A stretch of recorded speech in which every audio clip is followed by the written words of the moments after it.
while back, I did a large scale sheep painting, which is this right here. It is 30 by 40 inches. For me, that is large, especially when my current painting is only 11 by 14. There was definitely a lot of sheep in the painting, but there was a heck of a lot more grass. I already did a video on how to do the grass on the bottom right here, which was very detailed, but in today's video, I'm going to show how I did the grass in the back. Hello and welcome. My name is Charlambos. I go by Bob, and I'm not your typical painter. And today, I'm going to talk about how to do grass in the distance. Before we get started, let's talk about the reference photos I used. I wanted to capture a bright sunset that had an orange glow, so in ways, I exaggerated the colors a bit. So you will notice during the course of the video that the colors are definitely a lot brighter than the photos I used. This is the reference photo I used. Actually, I used this one as well. There were different things I liked about each photo, and because of that, I changed between reference photos during the process. For the most part, this is the main one that I do use. But I also include this photo because of this tree.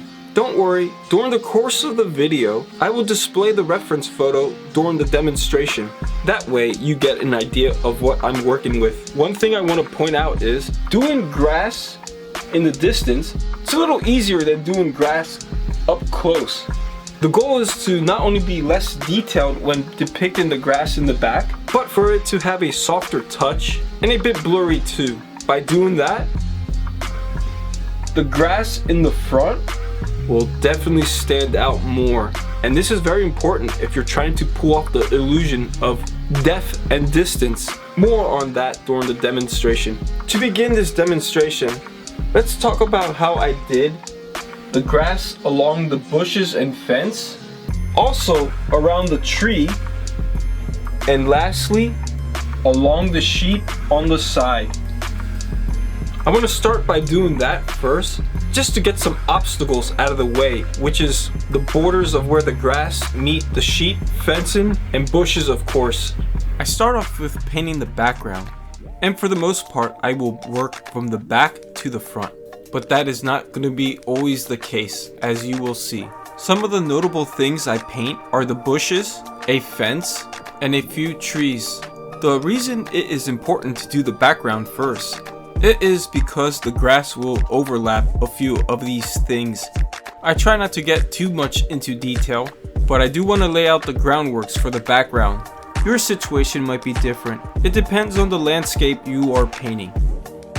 Besides things in the background, this painting actually has sheep in the front as well. But more on that later. So whatever you're painting, whether it is grass, a tree, or even things like vehicles or people too, plan accordingly on how you start your painting when it comes to what you paint first and what you paint last, as well as in between. Let's slow down for a bit to show you some of the grass I painted in front of the bushes.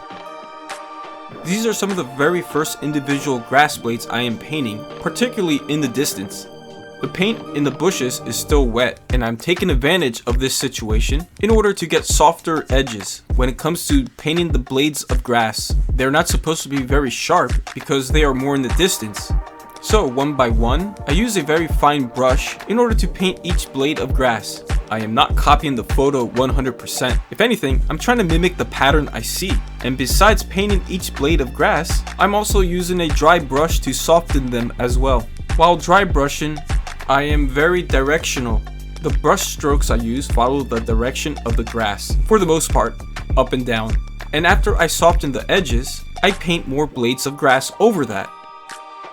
I'm gonna speed through this section because it's not too much grass related. But I want to point out that I am not just focusing on the grass. In between painting some of the grass blades, I'm also doing the bushes and trees in the background as well. One reason is that some of the same greens I am using for the grass, I'm also applying to the bushes. But another reason is that since the paint is still wet, I want to continue taking advantage of painting wet on wet, getting a nice soft blurry touch that helps push the bushes into the distance. Now time to slow down a bit.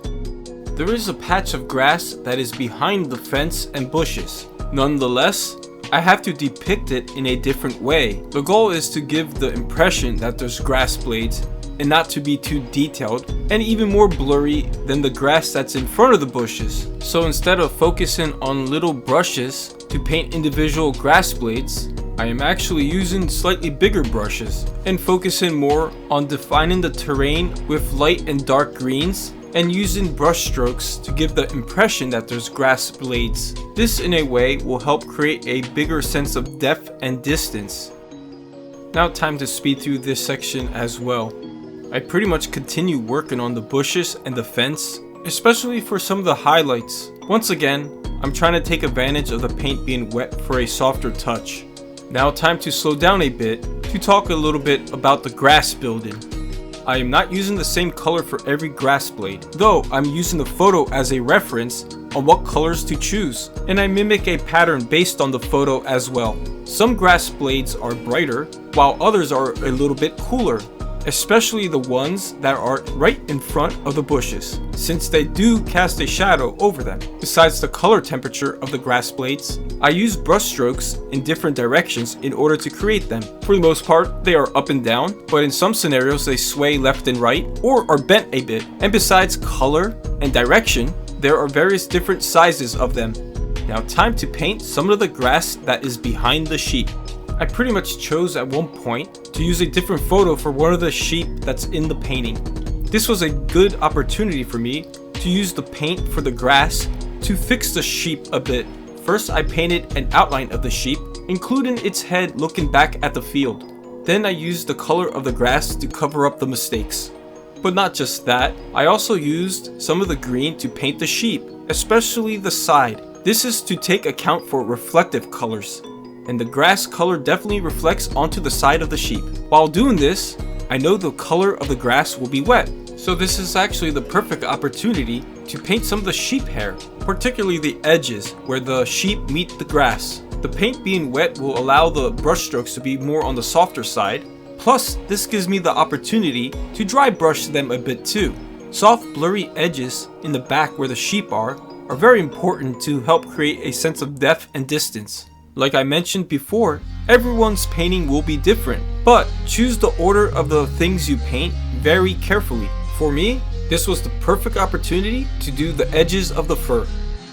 Also very important, I definitely go back into the sheep towards the end. Now let's fast forward to another section of grass that is next to sheep, which is the far left.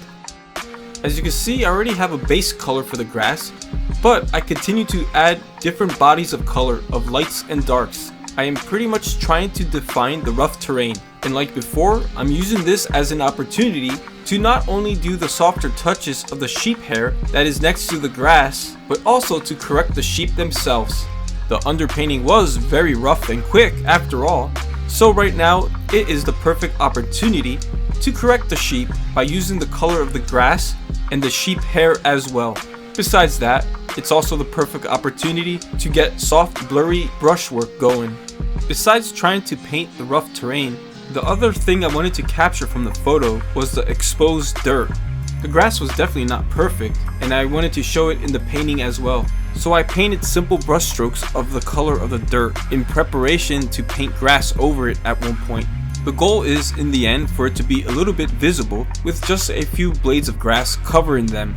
After painting the basic bodies of color for the grass and the patches of dirt, I start doing some of the brighter grass blades. It is always good to do the highlights towards the end when you're painting a body of grass, especially after blocking out the area with paint. I used a bright yellowish green as well as one that's almost completely white with a tad bit of viridian in order to do the highlights. Again, I didn't copy the photo, but I did use it as a reference. But because these blades of grass recede a bit, I do dry brush towards the end in order to soften them a bit. Again, the direction of my brush strokes with the dry brush are vertical, at least for the most part. After dry brushing, I will paint a few extra blades of grass and then possibly dry brush again until I feel this section looks right. And lastly, I'm going to take advantage of the paint being wet to paint some more sheep hair. Besides creating a sense of depth and distance, Soft and hard edges help create a sense of volume too. For example, for this sheep, the soft blurry fur that's on the edge of the sheep will recede a bit, and by making the fur sharper in the center that is closer to the viewer, it will help give the sheep the illusion of mass and volume. Now that I showed you how I did some of the more complicated areas, which is the edges and borders where the grass meets the sheep, fence, or bushes, now let's get to the main body of grass. The first few sections had some obstacles, such as the sheep and bushes, but this section is almost pure grass. I start off with big brush strokes, working from the back to the front. It is a combination of light and dark greens. For the most part, I'm using the photo as a reference and not outright copying it. At the moment, I'm not too worried about detail, but more so on big bodies of color that will define the terrain. For the most part, the brush strokes are also very directional. They are pretty much rows of vertical brush strokes laid out on top of the underpainting. But I am testing the waters with a few highlights here and there, just to get an idea of how some grass blades will stick out, but I am making sure they will be blurry and have a soft touch. Anyways, let's speed to the next section, where I use a different type of brush. There are practically countless grass blades, and I figured in order to get them done a lot quicker, it would be a great idea to use a fan brush. As I'm doing this, I'm trying to use the brush in different angles, and at some points just the edges of it, or only the center. The last thing I want to do is make it look like a repetitive pattern. Here and there, I would switch to a regular brush, particularly to add a big body of color, or to outright eliminate some of the grass blades I made with the fan brush. During this process, I'm also trying to take advantage of the wet paint. Plus, after applying some of these brush strokes, I will use a dry brush to soften them a bit. In some cases, I even use the fan brush to dry brush. Let's speed through this section as well, and just note the way I apply the paint with different types of brushes, different colors as well. The brighter colors directly on top of the darker ones to help define the terrain. Once again, the terrain is not just flat, there's lots of bumps and crevices. Another thing I want to point out is that I actually try to manipulate the fan brush itself. I practically, at some points, try to grab the bristles and spread them a bit, that way they're not too close together. Now it's time to slow down a bit, particularly to start defining the terrain a little more. It is not just grass, there are patches of dirt as well as some plants. Quite simply, for the dirt, I will just lay out some bodies of paint, particularly a dark brown that I made with cobalt blue and cadmium orange. I also used cadmium orange with viridian to make some of the very dark greens too. I can't tell from the photo what kind of plants they are, but I can tell that they are definitely darker than the grass that surround them. And on top of that, they are more on the leafy side. Now time to speed through this section. I practically continue to build the grass and add a few plants here and there. Something that is not noticeable in this video is that I do step away periodically so I get an idea how the grass looks from far away. And if certain parts of the grass do not look right, I will use a dry brush to blur them a bit or make a few sharper so they stand out. Now time to talk about how to approach the grass as you get closer and closer to the viewing plane. The process is still the same, block in color, paint some grass blades, as well as some plants too. But it is time to get a little sharper with your edges the closer and closer you get. Yes, I will still dry brush and blur some of them, but not as much as the grass blades in the back. Plus the colors I will use are going to be a little more brighter, so they stand out more from the grass in the back. And the lights and darks are going to be more intense. The boost in contrast will definitely help separate the grass from the front and back. But scale is another important factor. The brush strokes I'm going to be using to make the grass are definitely going to be bigger versus the tinier ones in the back. All this to create an illusion of depth and distance on a two-dimensional surface. And again, don't forget to stand back once in a while to see your progress and correct issues you might see. Anyhow, let's speed through this section and get to a different section about painting grass. Something I want to say that it is okay to make a mistake. If you're not happy with the grass you painted, you can always block it out or blur it with a dry brush and then paint more grass blades on top. If anything, painting sharper grass over blurry grass helps with the illusion of depth when it comes to grass blades. Now it is time to paint wet on dry. Something I want to point out is that it took 4 attempts to do this grass. In the first round, I just blocked out color and did the underpainting. In the second, I started to build up some of the grass blades and took advantage of the paint being wet, especially for some of the softer touches. Now it's time to do round 3. The paint is practically dry right now, and as you can see, time has passed since the sheep are more developed now. In this stage, I'm pretty much able to create sharper grass, particularly some of the highlights. I'm using viridian with a pale cadmium yellow. It doesn't stand out as much as titanium white, and it's perfect for the highlights that are more towards the back. These highlights help define the grass and give the illusion that there's lots and lots of grass blades, without having to paint each one. Besides highlights, I'm also reintroducing some of the darks. A big focus also is building those patches of dirt too, whether it is painting some grass blades in between the patches of dirt or highlights towards the bottom of each patch of dirt and darks above them, helping create an illusion that there's missing grass blades. I'm pretty much building on top of the previous layer of paint, and like before, I do dry brush here and there where necessary. As for the 4th round, it's usually touch-ups.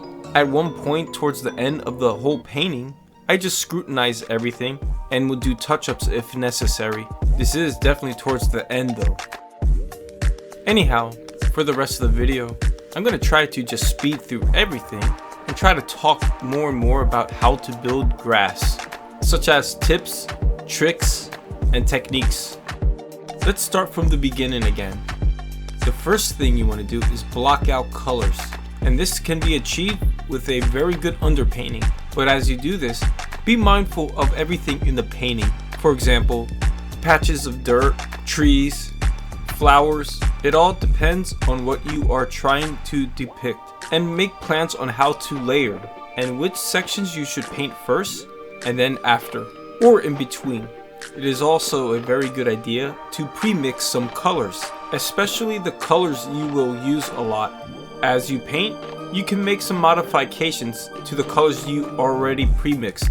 Now, to expand on color blocking and also using different colors, be mindful of the terrain. Lights and darks are perfect when it comes to depicting bumps and dips in the terrain. For example, the landscape I'm depicting does not have flat grass. It is definitely bumpy, and even has patches of dirt where there's no grass at all. Not that it should be followed 100% religiously, but working from the back to the front is very ideal when you build grass, as well as using middle tones first, and then working your way to the extreme darks, and lastly the extreme brights. Again, think of these rules more as a guide, but don't follow them 100%, but they are helpful. Also, as you're painting grass, try to use the same color as often as possible. I'm not trying to say make every grass blade the same color, but see if other grass blades are the same color before you switch to another color, that is. This is to minimize the amount of times you clean your brush, and in a way to speed up things. It would be foolish to constantly keep switching colors for each grass blade. Grass building is all about layers. Lots of layers, especially if you want to pull off the illusion of a lot of grass in a field. That is why it's good to build the grass when the paint is still wet and also when it dries. The idea is to have soft, blurry grass blades, especially more of them in the back, and then painting sharper ones on top, especially the grass in the front. And this is a step you might have to repeat consistently, and if you make a mistake, don't worry too much. You could just block out that area and continue building. Speaking about building grass blades, you will probably use a bunch of different brushes. My favorite type to use are liner brushes. They have long bristles and are very thin as well, which makes them, in my opinion, perfect for painting individual grass blades. Even though I used one, I'm not particularly a fan of fan brushes. I feel the results you get sometimes look very repetitive. Yes, painting grass with liner brushes can be repetitive too, but in a way each brushstroke can be more unique. But I did use a fan brush to cover a lot of ground, especially towards the back, and I adjusted the bristles here and there, and I made sure I changed up and used different angles of the fan. Sometimes just the edges, and sometimes only the center. It's also good to use big brushes too. They come in handy when you want to block out big areas with color, but also for dry brushing. After laying out blades of grass with brush strokes, a big dry brush comes in handy to soften them, especially if you don't use a lot of pressure. And as you dry brush, try to follow the flow of the grass. Besides large brushes, you can definitely use small brushes for dry brushing too. They definitely come in handy when you try to use them between grass blades. Another important thing I want to talk about is creating the illusion of depth and distance. This is actually very important when you're trying to pull off that illusion and you have a big body of grass. There are definitely tricks and techniques you can use. It will end up being a combination of using scale, which is pretty much smaller grass blades in the back and larger ones in the front. Contrast also helps. More extreme lights and darks in the front help make the grass pop out, and less contrast helps make grass recede, which is perfect for grass in the back. And then there's edges. By using softer blurry edges, you can give the illusion of grass receding in the back versus very sharp ones in the front. Also color temperature. Cooler colors that are more muted will definitely help make grass blades recede in the back, while brighter and warmer ones will stand out in the front. But keep in mind, as you go from the back to the front, you have to adjust these techniques very gradually. For example, for scale, increase the size of the brush strokes when depicting grass as you go closer and closer to the front. Keep in mind that there can be some other types of plants among the grass. That and patches of dirt help give the terrain you try to depict another level of realism. Speaking of patches of dirt, I still have a hard time depicting them myself. But what I find helpful is try to make the grass blades that connect to the dirt darker and a tad bit blurry down there with a dry brush, and sharper plus brighter on top. And lastly, save the highlights for the very end. They definitely stand out the best when you apply wet paint over dry paint. And keep in mind, sometimes it's just the tips of the grass blades that have the highlights. And to wrap up this tutorial and demonstration, I just want to say that it's all about building layers, and it might require several rounds before you get it right. And like every other skill and technique, the more you do it, the better you will get. Especially when it comes to gaining experience, finding firsthand how paint reacts, such as different levels of pressure you apply with the brush, the difference from working wet on wet versus wet on dry, and most importantly, you will learn from mistakes. So next time you do grass, you will be better prepared. So keep painting, and do not give up. If you made it to the end, thanks for watching. I truly appreciate it, and I hope this video was very helpful when it comes to painting grass. Anyhow, for more of my work, check out my Instagram. Not your typical painter, of course. Anyhow, until next time, bye.